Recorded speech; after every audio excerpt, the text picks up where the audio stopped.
What if I told you that one of the most famous men in world history may have never existed at all? That's exactly where I found myself, diving deep into the strange inconsistencies surrounding the life of Napoleon Bonaparte. The deeper I looked, the more bizarre it became. Researchers who've questioned the traditional narrative point to a chilling observation. Napoleon the Frey appears to be copied from Napoleon II. Both were artillerymen. Both wrote a single book on artillery and ballistics. Both had sons who never ruled, and mysteriously died aged 21 or 22. Already, this repetition should make any serious historian uncomfortable. But what shocked me even more was discovering that back in the 19th century, scholars were openly discussing the possibility that Napoleon was merely an allegory, not a real person. One rare book in particular, published in 1912 to commemorate the centennial of the War of 1812, comes right out and states, Napoleon Bonaparte, whom they write and speak so much about, never truly existed. He is nothing more than an allegorical figure, a personification of the sun. At first, I thought this had to be satire, but the author insists these claims can be proven by showing that every detail associated with Napoleon was simply borrowed from solar mythology. Let's list them, just as they do. We are told his name was Napoleon Bonaparte, that he was born on a Mediterranean island, that his mother was named Letizia, that he had 3 sisters and 4 brothers, 3 of whom became kings, that he had 2 wives, only one of whom gave him a son, that he ended the Great Revolution, reigned over 16 marshals, 12 of whom were active in military service, that he triumphed in the south but suffered defeat in the north, and that after 12 years of rule, which began upon his return from the east, he disappeared somewhere in the western seas. So now the real question becomes, are these traits merely symbolic, and were they intentionally designed to mirror the sun? The poets famously call the sun Apollo, and strangely enough, the difference between the names Apollo and Napoleon becomes incredibly small when studied etymologically. Even more provocative, Apollo in some Greek interpretations means destroyer, and the particle nai in Greek is one of the strongest affirmative particles, meaning truly or indeed. So Napoleon could be read as the true destroyer, the true Apollo. The second name Bonaparte is suggested to come from 2 Latin roots, bona and parte, meaning good part, or day versus night. Apollo, according to Greek mythology, was born on a Mediterranean island, Delos, and therefore if someone wanted to turn him into a historical figure, they would simply make him born on another Mediterranean island. And so they chose Corsica. It mirrors the geographical relationship Delos had with Greece. His mother's name was Letizia, translating loosely to joy, solar imagery, because dawn and sunrise supposedly bring joy. And note, in the Greek myths, Apollo's mother was Leto. The resemblance is beyond strange. They say Napoleon had 4 brothers, but symbolically these 4 brothers are nothing but the 4 seasons.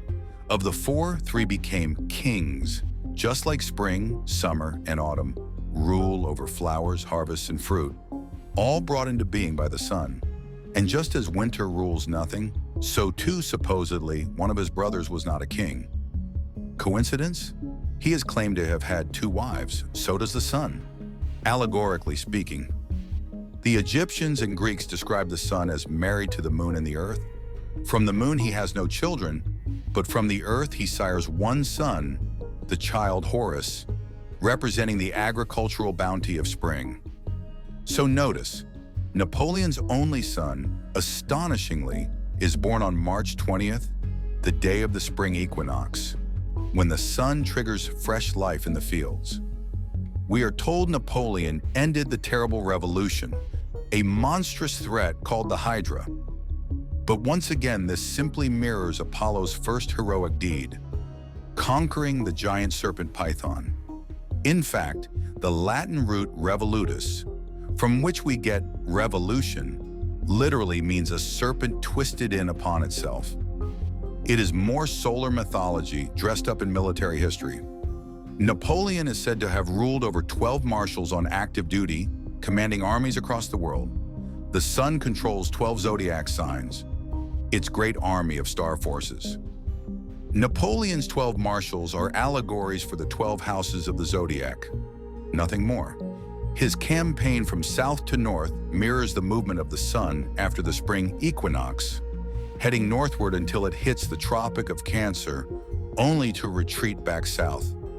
And so his doomed march toward Moscow and humiliating retreat are nothing but a metaphor for celestial motion. And then comes the truly disturbing detail.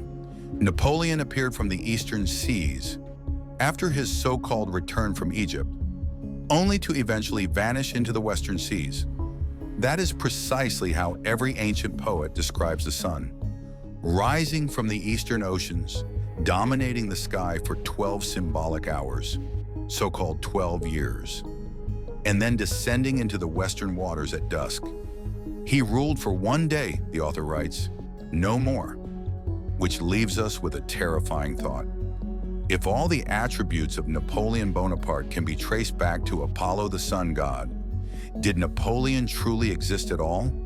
Or did millions of people, historians, and entire governments simply mistake mythology for history?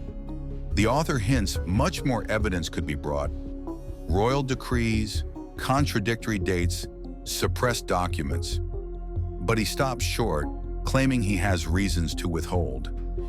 Yet even without them, the implication is staggering, that the so-called reign of Napoleon I may have been a political fabrication, his biography retroactively stitched together from solar motifs, his campaigns invented, and world opinion carefully directed.